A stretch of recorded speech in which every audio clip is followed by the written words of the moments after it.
what age is it okay for them to receive pornography? You're so blunt.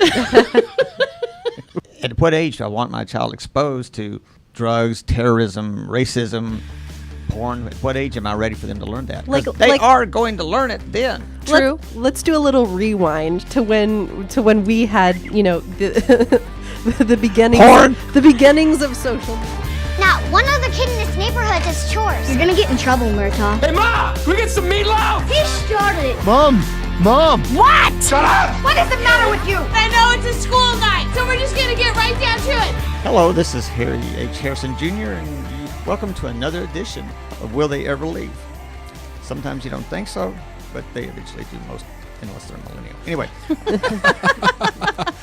Anyway, with me is Kristen Marin and Catherine Deneuve. Kathleen Denoyer. And our true millennial, brideless, childless, Zach. Thank you, Harry. That was the best intro. I'll take that intro. Wear it like a badge of honor. So Harry, what are we talking about today?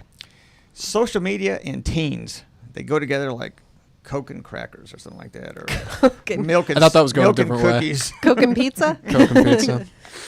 All right. Well, social media is kind of a broad topic, so we need to narrow this down a little bit. Social media is evergreen. We could do a whole podcast series on social media. We totally might could. at some point, but for the sake of this one episode, what are we talking about? We are talking about bullying on social media and the extraordinary. I've been doing radio things on social media about bullying on social media and this crazy thing of kids who post anonymous hatred emails to their account. I mean, anonymous hatred postings to their account. To their own account? To their own account.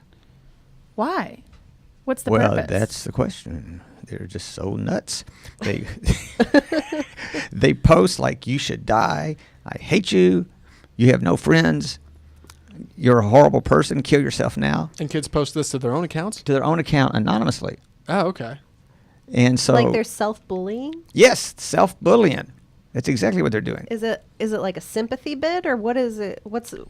Well, there's three areas of thought here. They're just nuts, which is my thought.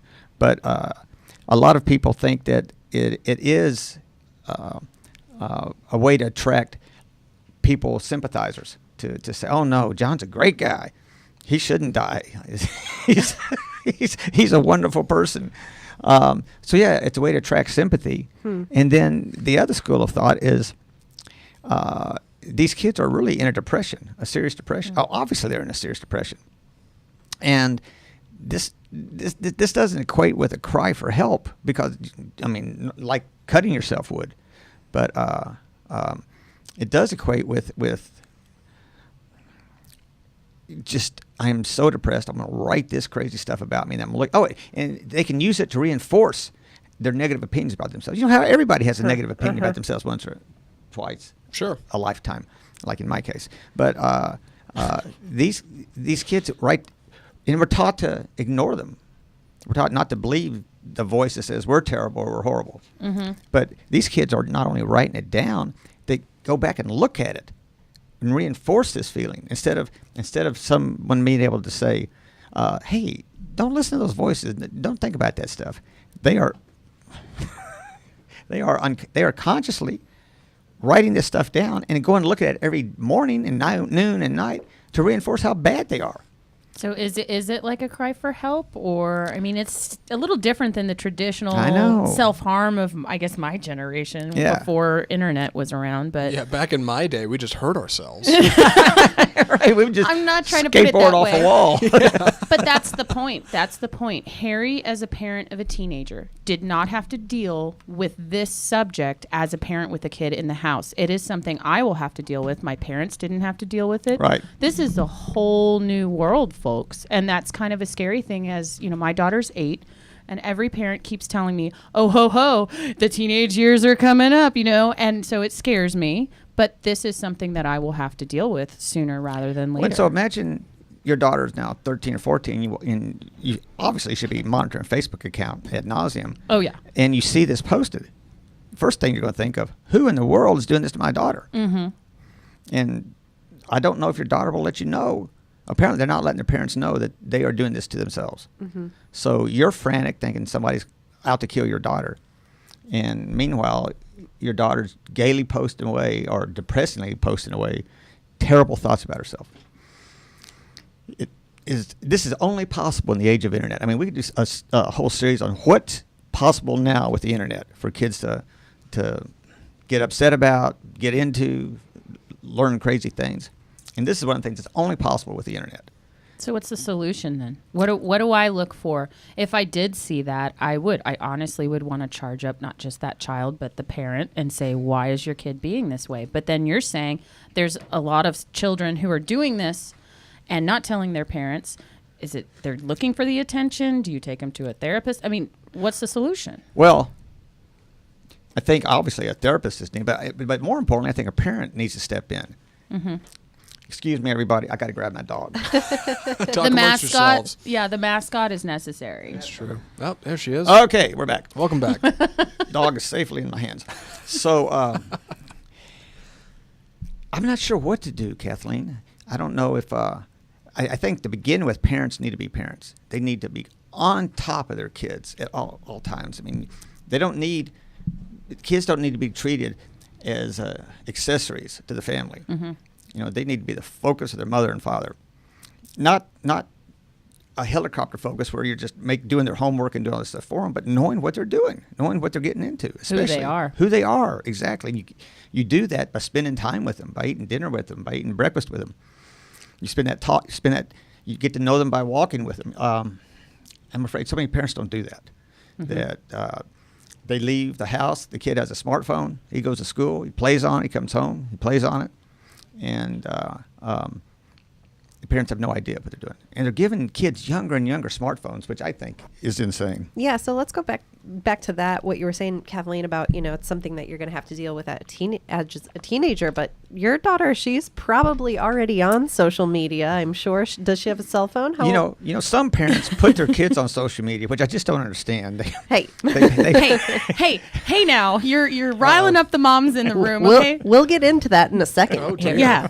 No, so my daughter does have a cell phone. My ex-husband gave her one. How old's your daughter? She's 8. He gave her a cell phone long before I wanted, or any of the parents who are still married in my social group have done it. But she's 8 years old. She actually doesn't really use the cell phone function for texting or messaging or calling. And the only numbers in there are, you know, mommy, daddy, aunties, grandma, grandpa, etc. But so she doesn't have any technical individual social media channels, but she does go on YouTube Kids like all the time. And here's an added thing to it. With the kids with their technology, the schools, we have about 6 different apps that the PTA pays for and boosts and fundraises for that the kids use for education. And they're required by their teachers to do spelling study on Quizlet, ABCYA. You know, there's all these different apps. So they're on the phone or on the iPad where they have access to the internet and to the world because they're being told to. So it's kind of a double-edged sword, is it not? It is. So do you do like regular check-ins on her phone because you're saying she only has like 3 or 4 phone numbers. Do you ever look through her call history and see like who and so what does that process look like? Do you have like once a week, hand me your phone and I'm going to look through it? Well, first of all, she is not allowed to have any electronics in her room. So I take the iPad and the phone or whatever happens to be in there at night, and it goes in my room, and I have all the charging stations. So I can look at it at any time. Second of all, we have a rule that until she is paying for her own phone bill past 18 and she's no longer living in my house, I get the phone at any split second. If I walk up to her and say, hand me your phone, and she's 8 right now, so she gladly hands it over, but we're establishing a pattern of behavior. That's good. You give it to me when I say so, and I will do, and somebody randomly called her phone number and they misdialed, and I was like, who is this? And they were like, oh, well, I'm looking for an adult male. And I was like, this is my 8-year-old child's phone. Never call this again. And then I blocked the number. Wow. Good. So that's a parent. But it's also scary because there's so much that can still come in even if you are vigilant. Yeah, like how do you can't stop robocalls. Well, you know, I get those on my phone all the time. So if they get a hold of your number. I'm not against a child having a cell phone. I'm just against them having a smartphone up until like they're 14, maybe 13, 14 if they're really mature. I can see the reason for a cell phone easily, but just not a way to access the internet, because you're not around all the time, and you just don't know what they're doing. Now there are apps apparently that you can glimpse at what they're doing in real time. Yeah, so we've got an article that kind of highlights a couple of these apps. One is called Teen Safe, and it's a simple button on the phone screen that you can pause child's access to their phone for as long as you want, and it'll only allow them to like make a call to the number that you put in, which is probably like mom or dad, and then the police. There's also one called Ignore No More, and this one says that it's an app that works, and the parents have to install the app on their smartphone and also their child's phone. So I kind of see a little loophole with that, because if your kid's smart enough, they could just uninstall the app on their phone, right? Yep. Like, that one doesn't seem like the best. There's one called RPact, which this one's more kind of parental control and screen time management. So this would be like, you can, block certain apps, you can block access to the internet, but you can also set timers. So if if they want to look at YouTube Kids, they can do it, but only for a half an hour between, 6:30 and 7. Which and one is things that? like I think I need to get that. This one's called RPact. Yeah. I'm not even joking, because again, there is the dichotomy of she's supposed to go on this app for school, and the teachers, she's logged in. We have to log them in at the beginning of the year, and they get graded on it. But then I come upstairs 30 minutes later, and she's watching crocheting videos on YouTube Kids. Yeah. Well, what an innocent time, crocheting videos on YouTube. Oh no, She so loves we it. can't. So have there's that. an app, one of these things that Kristen read, where a parent can use it to like help control the kid, and that's like, maybe you have a 17-year-old bratty daughter, and she just shows you no respect. You can literally shut her cell phone off. Oh, I thought you were going to say you could shut the kid down like a robot kid, and that would be pretty cool. See, that's an app. That's an idea. That is an app. Yeah. So I think these apps are good. I think if you're going to put your child on a smartphone, the very least you can do is give yourself and your child some protection. And these apps do it. Well, and I think sometimes a smartphone is honestly kind of the only option. A lot of stores actually charge you more not to have a smartphone. Like if you want like a traditional flip phone, like I guess because they're really popular with the elderly community, but they charge a premium for that now, because it's like smartphone is the standard. We're screwing the elderly again. That and drug dealers, right, Harry? Yeah. Gotta buy that burner phone. That was my dad. He had to argue to get a flip phone. Yeah, so. yeah. But we're not talking about that. There is one thing I want to bring up, though, since we were talking about YouTube Kids. Recently, I saw an article on Facebook that said that there are people who are surreptitiously putting things on YouTube Kids. So it looks like a Peppa Pig episode. Oh, no. And you get 2 minutes into it, and they start doing things that are adult type things, putting vulgar words like racist comments and things like that. And so then the kids are freaking out, and like they don't understand what they're consuming. And YouTube Kids is actually pretty good about having a real human look through all the videos. But if you think about how many uploads there are to, Oh my gosh. you know, I mean, It's Right. impossible. It's still an algorithm at the end of the day that lets it Exactly. slip by. It's a computer program. You know, I think parents would be well advised to go and download an app, look at it. Look at it before your kid looks at it, for that very reason. yeah. Although an app like YouTube, I mean, you can't really, there's no way to monitor that, which is why I just don't think that you should really let your kids look at YouTube. I mean, like, I know it's like, how do you stop them? And at what age do you allow it? Because She didn't really start doing it until 6. Right. That's when 6 seems so young. But Seems young to me, too. YouTube and YouTube Kids are two different things. So the YouTube, the brand is trying to split them, and you can't look up the YouTube Kids channel on the internet. You actually have to have the app. So it's kind of trying to curtail certain usage, but still, I mean, Yeah. I mean, like, I am not there yet. I have a 7-month-old son, so he's not, exposed to he can't watch TV or anything like that yet. But I know there's going to come a point, and I see it right now because I have an uncle who has a son, and he is addicted to YouTube, and he's only 7 years old.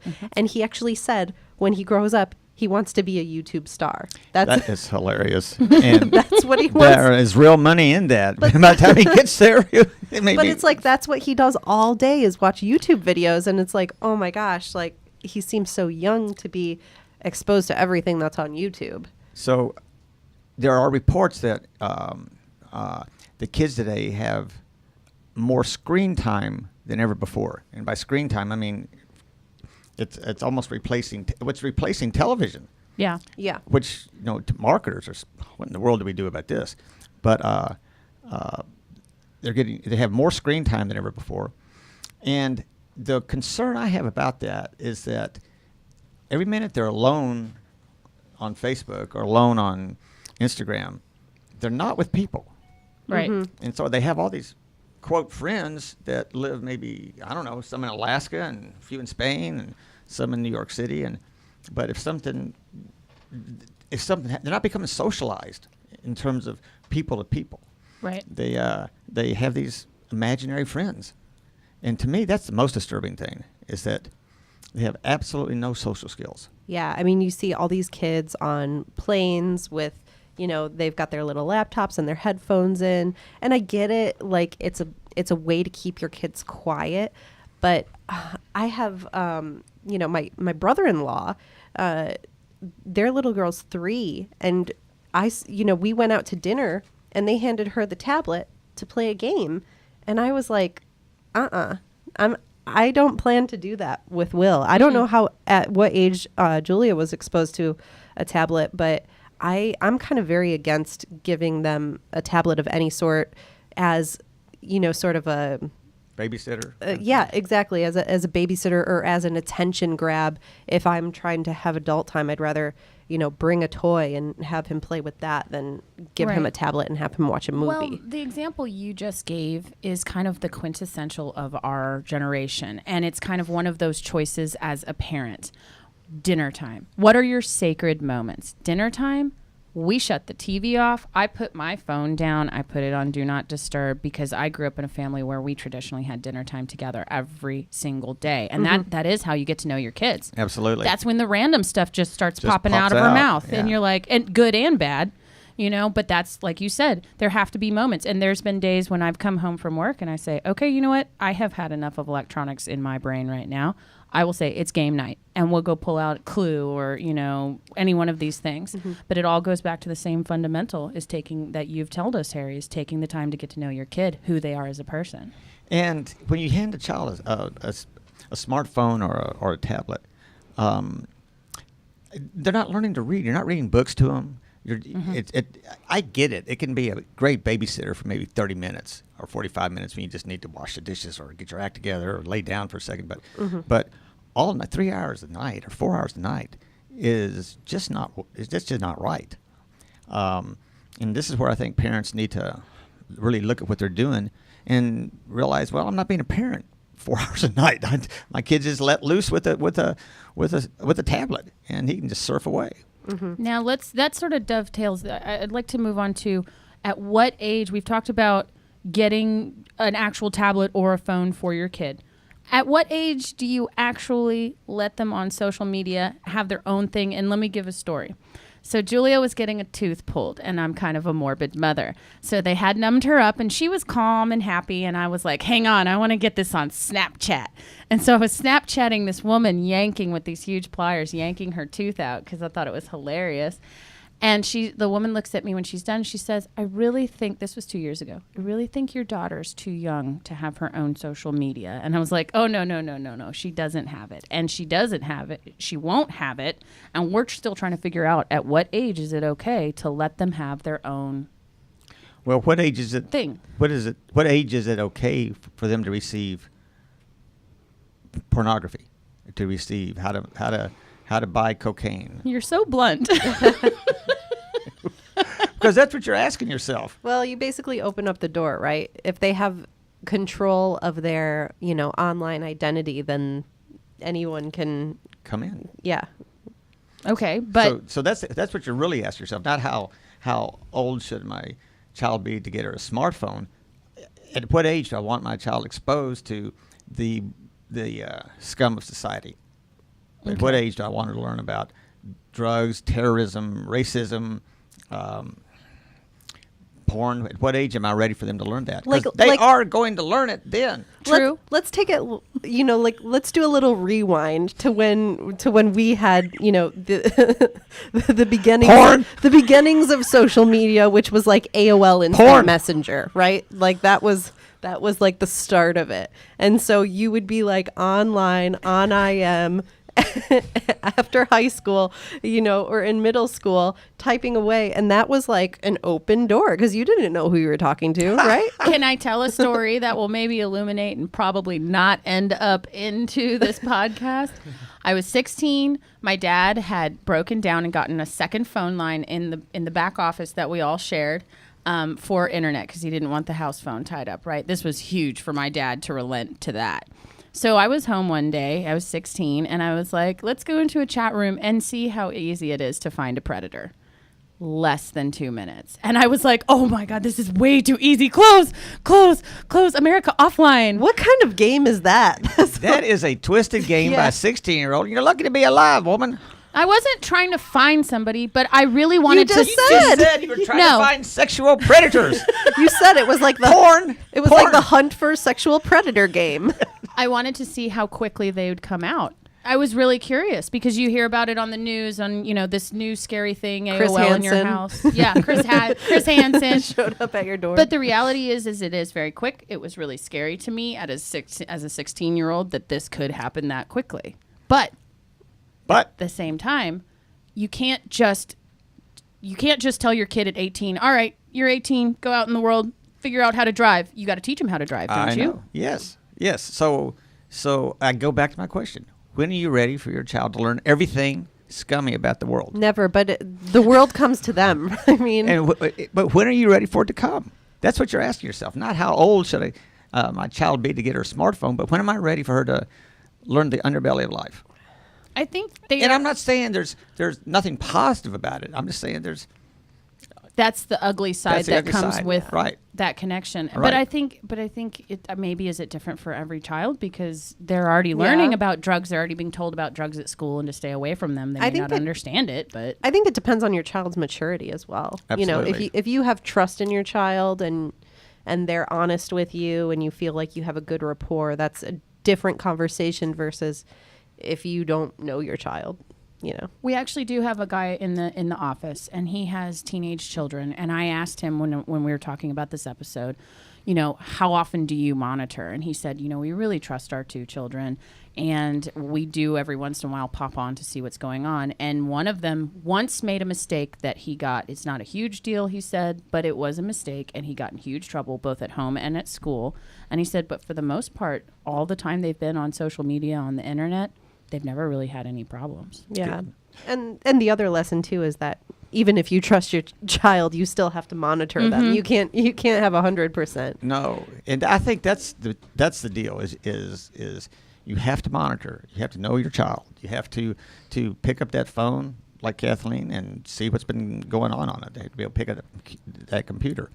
And when they're 3 or 4 years old, I mean, they may just watch cowboys. I don't know, but kids are 3 and 4 years old are being given phones and computers. And I think that anything that takes them away from society, anything that any time spent like that, you just have to be careful with it. I mean, kids aren't learning to read anymore. They're learning to shorthand text, message text is what they're learning to do. So we're talking about like kids taking control of their social media accounts, but what do you think about parents who share information about their children? Well, I know I'm sitting with 2 millennial women, mothers. I don't like it. I don't like it for several reasons. A, the security. I mean, I just would not let I don't want anybody, I wouldn't want anybody to know my child's face and that he has a soccer game today or she's just made the dance team or anything. I just don't want them to know anything about my child's life. Because you're showing it to your friends, that's fine, that's fun, that's cool. But again, who else is looking at that? I mean, a lot of people go on the internet to find that Cassie's a cheerleader. Okay, this is cool. Now I know something about Cassie. Now let me just wander around, see what neighborhood she lives. Oh, this is the house she lives in. Interesting. And it builds from there. And maybe this is my own paranoid thinking of what can happen. But I'm just No, you did an interview on one of the local news channels about that. Tell us about that story, because there was a woman. She's in California, or something. Tell me, Harry. I forget. But there've been so many interviews lately, I don't remember. But yeah, there was a woman, I think, in California whose daughter's name was picked up and used by fraudsters. Anyway, it was her daughter had her daughter's name and somehow her social security. In her picture. In her picture. It was her picture. And didn't the guy use it saying he was trying to say that this was his dead daughter? That's right. This was his dead daughter. Yeah. So that can happen. So that's why I'm just against posting kid stuff on the internet. I know if I was a father, I just wouldn't do it. I just wouldn't do it. Because it's just, you just don't know who's looking at those pictures, who's looking at that information, what they're doing with that information. I'm just not in favor of it. Zach, as a non-parent, what do you think about this? Right, because we've only got a few minutes left, but I wanted this to is going to matter. cut in and offer, just like I did last episode. Hey, thank you, Harry. Now that you've knocked me down a couple pegs. Just discredit everything Yep. he's about to say. Yeah, this is going to matter. Before we go, when I was a kid and my parents put parental controls on our computer, the first thing I looked up when they left was, how do I turn off parental controls on my computer? Of course. And that's a something learning opportunity. Right, and I think that's something worth considering, is what message does it send to kids when we are all on our phones all the time, when our phones are our lives? When their phones, as far as entertainment is concerned, and arguably their connection to the world, if you're talking about being social with other people, is a huge part of their lives, what does it say when you immediately police it and shut them down? In the case of some of these apps, say, well, now you can't do any of that. Well, even it sends a message. To a bigger picture, which you've brought up, is that, so remember, you're not too young to remember candy cigarettes. Of course. So I loved candy cigarettes, not Yeah. because they were like a cigarette, but because of how they taste. they were tasting They good. were really good. But I loved them because they were like cigarettes. And I was young, and I saw my parents smoking, and I wanted something dangling from my mouth. Of course. And so I think a lot of kids watch their mothers and fathers on the phone all day. Right. And so they're thinking, well, that's what it likes to be. That's what it takes to be adult. Right. And That's growing up. They walk around holding play cell phones. Yeah. That talk back to you when that you talk push back buttons. to you, yes. Yeah. So we're kind of selling them on the idea of smartphones from birth onward. Yeah. And again, this is where a parent has to look at themselves and go, maybe I need to put this thing down for a while and actually read to them or play with them. Right. Hang with them. And when you cut off that access, it's, I don't know. It's like the room behind the cabinet. Like, all you want to do when you're a kid is find out what you can't see. Like, well, wait, why won't they let me back there? What is so bad? You kind of open a little bit of a door by attempting to close it, you know? And I'm not saying you should do nothing. I just think it's worth having a conversation about whether or not you should be able to completely police your kids' actions or kind of just hang out and wait. To me, it's like, to draw on a generational difference, it's like when Gen Xers were growing up and it was like, well, we can't let our kids go outside. They'll get germs. We can't let them play in the mud. They might hurt themselves. Like, and the internet is worse than that. I get it. Like, yes, the internet can be a very dark place sometimes. And it can also be a place to learn and grow. But at some point, yeah, you got to let your kid fly out of the nest, right? At some point, you got to say, you know what? I think I raised him okay. Maybe I'll just let it happen a little bit. But again, I'm not a parent, and I have no way of knowing where that line is. That's why I'm saying this to the three of you. And Kristen's shaking her head. Neither do we. Kathleen's shaking her head. Nobody Neither Harry do we. looks at me like I don't have a head. See, Harry knows because he's already gone through like the whole life thing to 18. But Right. we So have I guess, yeah, as no a clue. non-parent, yeah, like how do you find that You just medium? 'Cause learn this- as you go along. Right, this mom in Houston who invented Ignore No More, which, by the way, if they want to sponsor us, slip us a resume. Like, she's totally cracking down on her kid, and I look at that and I'm just like, Well, how old's her what kid? is that going to do? But how- It doesn't specify in the article. See, I think there's, It's got to be a teen. if there's a, if they're young, if they're under 10, crack down. Absolutely. Right, Facebook doesn't let you start an account unless you're 13. So I think 13 is much closer to the age where you can start. If if you're confident that you've spent a lot of time with your child, a lot of time talking to them, that you know how their morals are, you know what their values are, And you can say, okay, I'm going to give you this thing. We're going to have, you can't have unlimited use of it forever, but I just want you to know I'll be coming behind you seeing what you look at. Right. And It's like Santa Like that. Claus. Kinda. Just let them know that someone's always watching, and then Right. that maybe they'll model their behavior a little bit better. Right, because that was something my parents did. They basically put a thing on and said, okay, it's fine, and it was just like something that they did in the background every once in a while. They just get out and check the history, and if something was wrong, it was like, well, now you're in trouble. But it was never. It was up to me. It was my job to make sure I didn't do anything wrong. And that gave me the responsibility, empowered me to feel like I was doing the right thing on the internet. you know, I think after 14, you can do that. Yeah. I think Yeah, I to be clear, I was a teen when that happened. Right. Yeah, I was not like 8. I think after 14 you can do that, but I think when they're young, you really want to monitor what they're looking at. I mean, Sure. because they can be just looking at or talking to. That's the other thing that scares me is find a predator game. Yeah.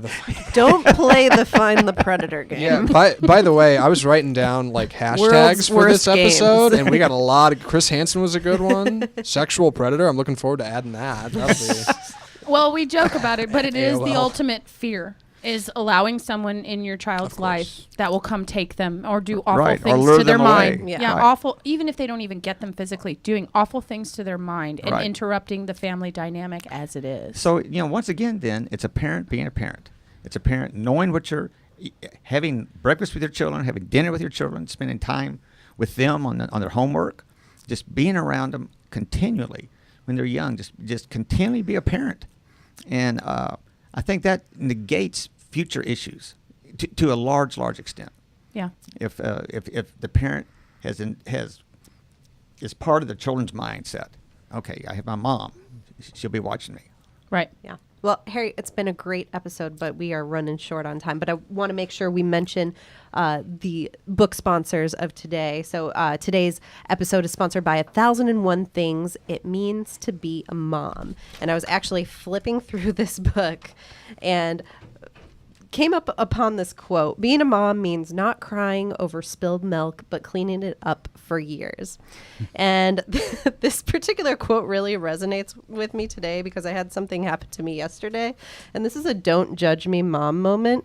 But I'm going to share the story with you guys. Judging initiated. Yeah. So yesterday, running a little bit behind on getting Will to daycare. And I'm still breastfeeding, so, I have breast milk pumped that I give to him in a bottle when he's at daycare. And I typically send 2 bottles with him to daycare. So we get to daycare, unload him, and that morning we were running late because he had threw up in his car seat on the way there. So I actually had to go back home, change him, and then bring him back. So we were already delayed by about half an hour, maybe 40 minutes. Get to daycare, open up the cooler that has the breast milk in it, and it's spilled. One of the bottles has spilled.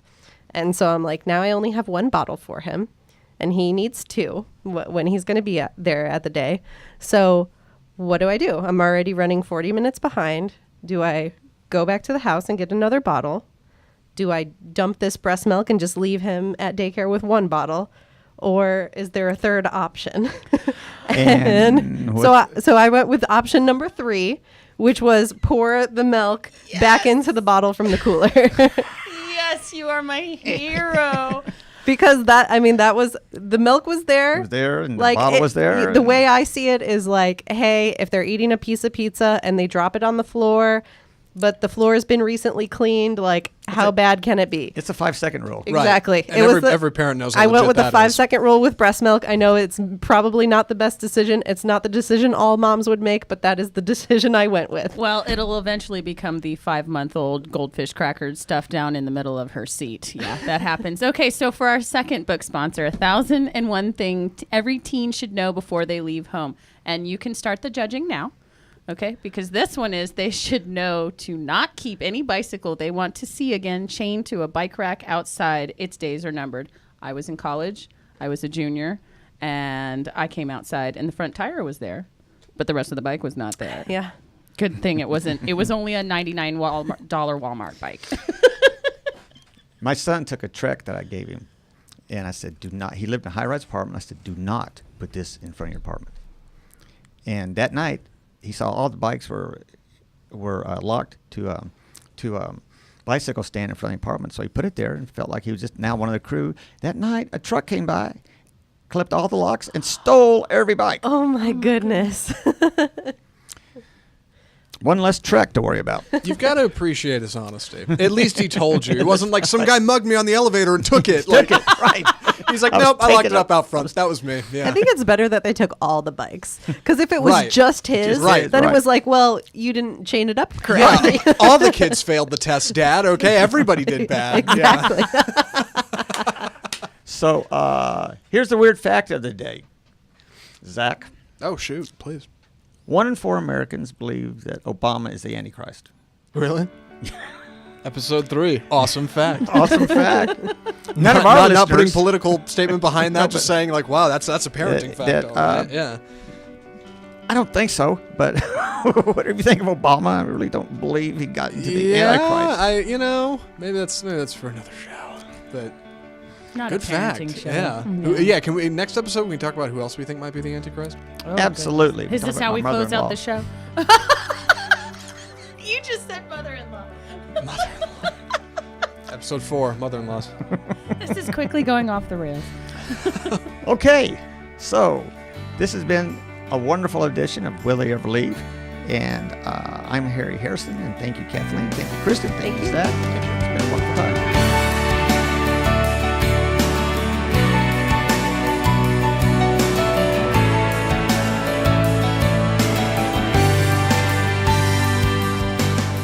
Will They Ever Leave is a production of the Real News Communications Network in collaboration with Harry H. Harrison Jr. This episode was recorded and edited by Matt Stoker and myself, Zach Lewis. Production music courtesy of the Audio Jungle Music Library. To find out more about Harry and his work, or to purchase one of his books, visit www.fearlessparenting.com.